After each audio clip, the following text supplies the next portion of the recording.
Wow. Well, let's see. I caught my first bass when I was 3 years old with a cane pole with my dad. And we actually, when I was younger, he used to take me fishing. We'd go from Okeechobee, Toopalaga, Rodman Reservoir down in Florida, Eufaula.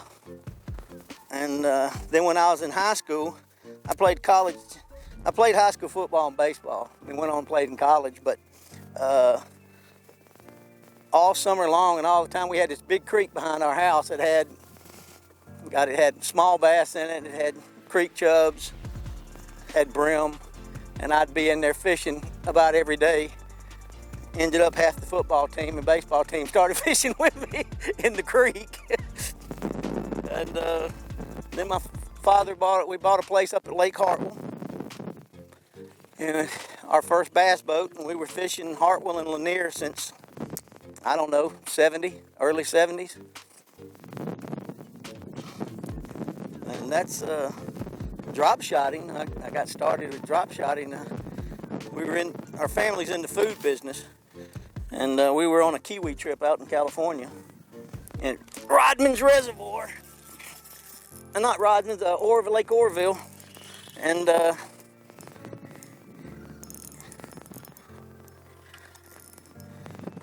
we were down shotting, they called it. It looked like a glorified crappie hook. Looked like a glorified crappie hook. It's spitting up all kinds of stuff. Looked like a glorified crappie hook, and then they had a little tag in and put split shot on it. We throw it up against the canyon walls with a little worm. They called it down shotting, but that's a small fish. But little boy, go tell your mama to bite. So, when you think about it, since the mid '80s, I mean, they called it down shotting. Now it's that's how it got started. And then, it's evolved since then. And with sonars, I got into the sonar business. The In Fisherman magazine had an article out about a guy named Jim Wentworth, who was there, rigged all the In Fisherman boats, which In Fisherman's huge. They're big walleye fishermen up north and all, right? And bass fishermen. And they were way ahead of us sonar-wise. Well, I read the article, and hell, I called him. Next thing I know, I'm up there for 2 weeks in the late 80s, and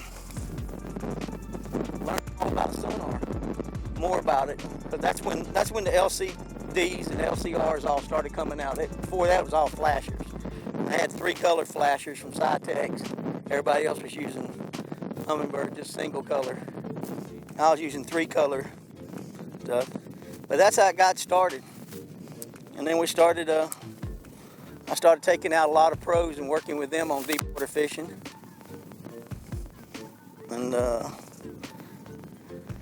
then when Bill Carson approached me about Humminbird, this was 10 or 12 years ago, I left Lawrence, came to Humminbird, and it's just exploded since then. The rest is history. We do a lot of business. We got some good customers. And we try to do them right. We try to give them. I always tell my son, give the customer more than they expect. If you do that, you're gonna end up doing well.